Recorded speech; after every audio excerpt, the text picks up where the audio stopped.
پا رہے تھے کہ جی بالکل یہ تو انصاف ہے and so on and so forth.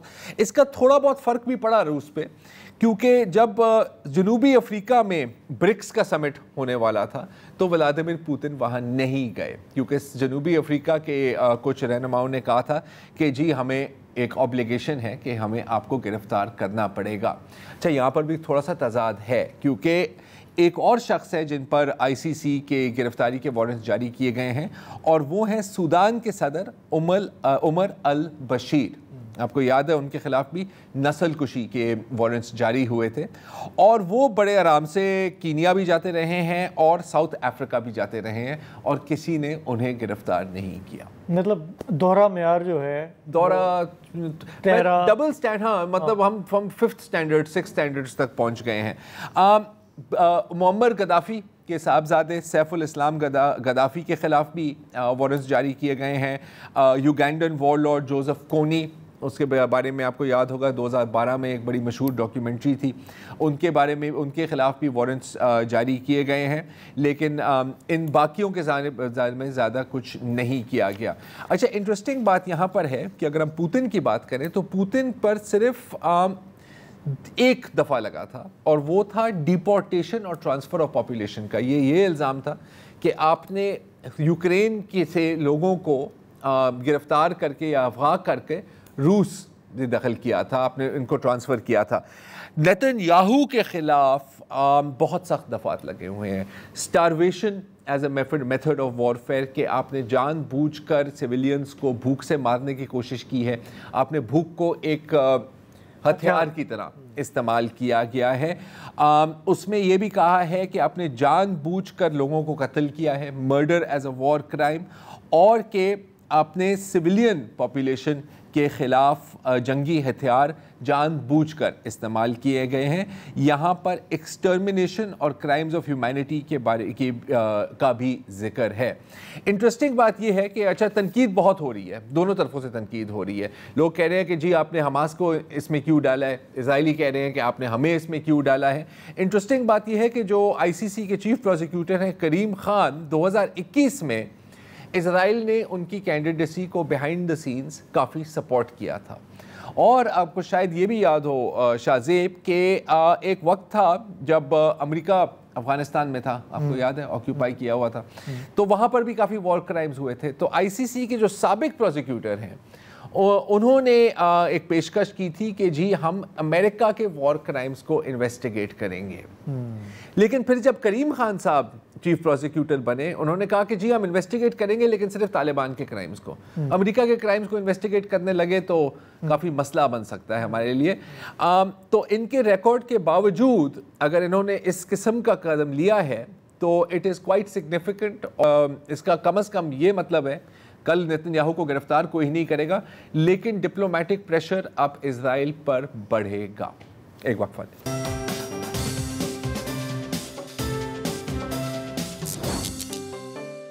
جی تو اس قسم کے مناظر ہم اپنے ٹی وی چینلوں پہ پچھلے سال سے دیکھتے رہے ہیں.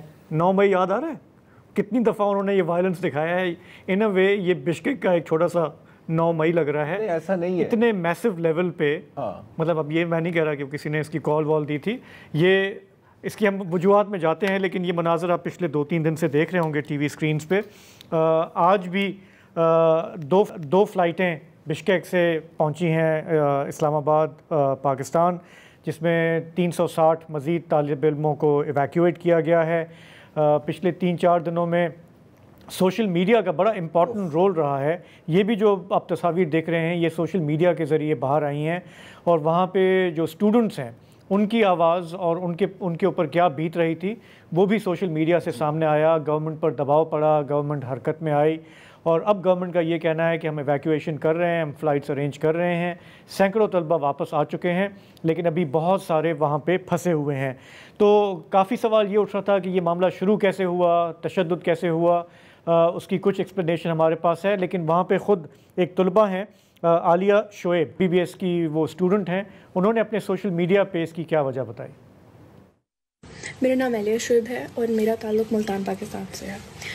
میں ایک انٹرنیشنل میڈیکل اسٹوڈنٹ ہوں اور میں بشکیک کرگستان میں اسٹڈی کر رہی ہوں MBBS کی.